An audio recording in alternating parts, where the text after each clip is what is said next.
By 1961, Berlin had become something unprecedented in modern history. A city divided not by nature, but by politics.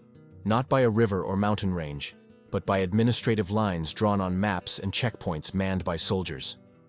The morning light falls across both halves equally. The same spring air moves through east and west. But the city operates according to two different systems, two different currencies, two different visions of what a society should be. And for now, in these months before August, people can still move between them. They cross sector boundaries to visit family, to shop, to work, to simply walk from one part of their city to another. This freedom will not last, though most cannot know exactly when or how it will end. The western sectors wake to the sound of construction. Cranes dominate the skyline. Steel frames rise where rubble stood 16 years ago. The rebuilding continues, relentless and visible. The Kurfürstendamm stretches wide and busy, its shop windows displaying abundance. Clothing, electronics, furniture, food. The displays are designed to attract, to promise, to sell.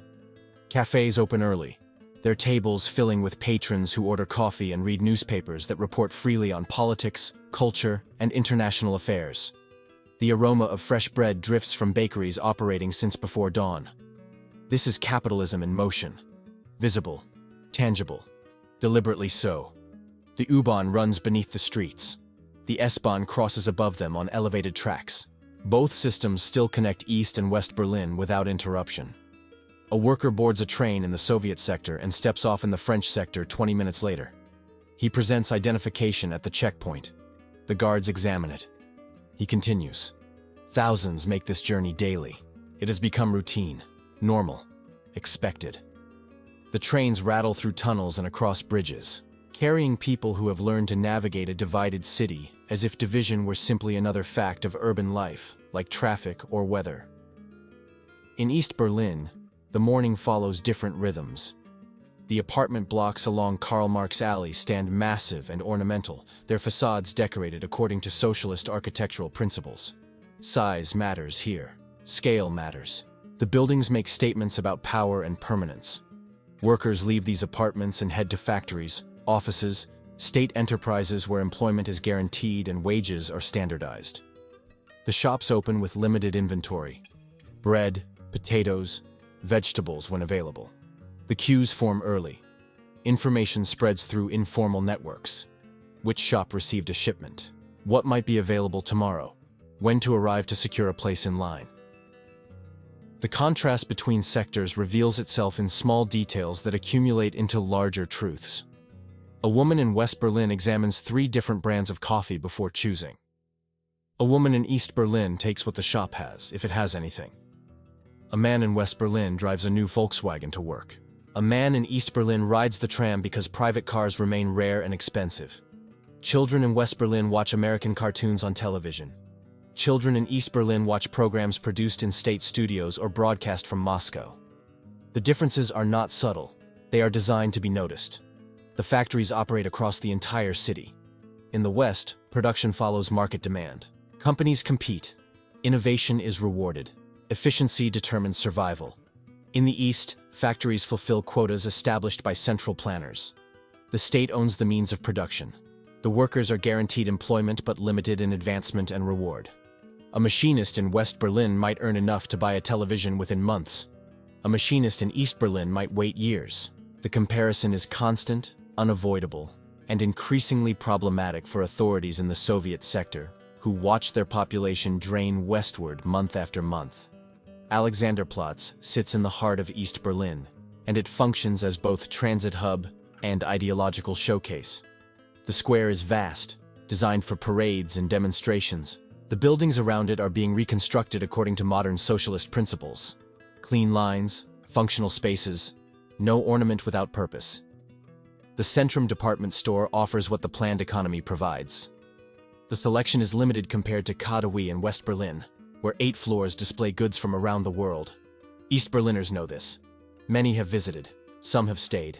By 1961, nearly 3 million people have left East Germany since 1949, most through Berlin. The city is not just divided, it is bleeding population. The lunch hour brings different experiences to different neighborhoods. In West Berlin, restaurants serve German traditional dishes alongside Italian pasta, French cuisine, American hamburgers. The choices reflect trade connections and cosmopolitan aspirations. Office workers fill cafes where waiters take orders and deliver meals efficiently. Money changes hands, tips are given. The transaction is simple and commercial. In East Berlin, workplace canteens serve subsidized meals on rotating menus. The food is basic, sufficient, predictable. Soup, potatoes, a small portion of meat. The price is low because the state absorbs the cost. The meal serves a function, not a desire. The Tiergarten spreads across West Berlin like a reminder that cities need not be only concrete and commerce. Trees line the paths. Families walk through on weekend afternoons. Children play near the ponds. Young people meet on benches. The park offers respite from urban density, a place where the pace slows and nature, however managed and cultivated, provides a different atmosphere. East Berlin maintains its own parks, including spaces around monuments and memorials that serve dual purposes, recreation and political education. The design reveals intent. Even leisure in a divided city reflects ideology. The afternoon progresses and the city continues its routines. Buses navigate their routes through both sectors. The vehicles are different. In the West, they are newer, maintained regularly, displaying advertisements along their sides. In the East, they are older, functional, marked with state insignia. The experience of riding them differs in small ways. A torn seat here, a missing schedule there. Details that individually mean little but collectively create distinct atmospheres. The passengers are the same, people tired from work, people carrying shopping bags, people watching out windows as their city passes by. The shops in West Berlin stay open longer. Commerce extends into evening hours because profit justifies it. The displays are lit. The interiors are bright. Shopping has become leisure, an activity people engage in beyond mere necessity. In East Berlin, shops close earlier. There is less reason to remain open when inventory is limited and demand cannot be met. The streets grow quieter sooner. People return home not because they choose to, but because there are fewer reasons to remain out. The evening belongs to private life, to apartments where families gather, and television provides entertainment within the constraints of what is broadcast. The checkpoints between sectors remain open, though they are staffed and controlled. At Checkpoint Charlie, guards examine documents. Western Allied soldiers stand on one side, Soviet soldiers on the other. The crossing is routine for some, intimidating for others. East Berliners traveling west do so knowing they might not return if they choose differently. The decision happens in those moments, walking through the checkpoint with a suitcase, not coming back. It happens daily. Families divided by that choice. Jobs abandoned. Lives restarted on the western side where opportunity seems greater and freedom less restricted. The cultural life of the city splits along the same lines that divide everything else. In West Berlin, theaters present works from around the world. Jazz clubs offer American music. Cinemas screen Hollywood films alongside European productions. The atmosphere is open, experimental, international. In East Berlin, culture serves educational and ideological purposes. The theaters present classical works and contemporary pieces that align with socialist values. The cinemas show films from the Soviet Union and other Eastern Bloc nations. Western films are rare and carefully selected. The state curates what citizens see and hear, shaping culture as it shapes economy and politics. Nightfall brings a particular quality to Berlin in 1961. The lights of West Berlin glow bright across the commercial districts. Neon signs advertise products and services. The streets remain active with people moving between restaurants, bars, entertainment venues. The city projects energy and possibility. In East Berlin, the lighting is more subdued. Street lamps illuminate major thoroughfares, but many neighborhoods remain dimmer. The atmosphere is quieter, more reserved. People are home. The television broadcasts end at a set hour. The city settles into sleep earlier and more uniformly. The spring of 1961 carries a tension that is felt but not always articulated. Conversations in cafes touch on politics carefully. Will the situation continue? Can a city remain divided yet connected indefinitely? The newspapers report on summit meetings and diplomatic exchanges. Radio broadcasts carry statements from leaders in Washington and Moscow. Berliners listen and interpret according to their own experiences and positions.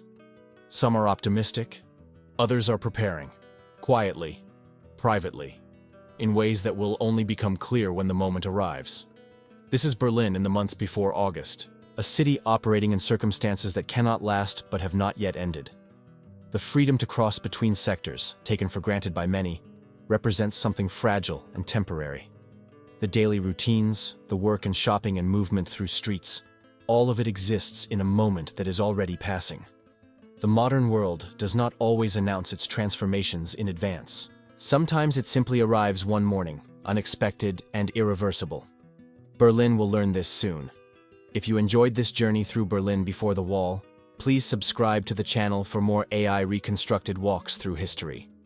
Your like helps us reach more people interested in experiencing the past, and sharing this video with friends means a lot. Thank you for watching.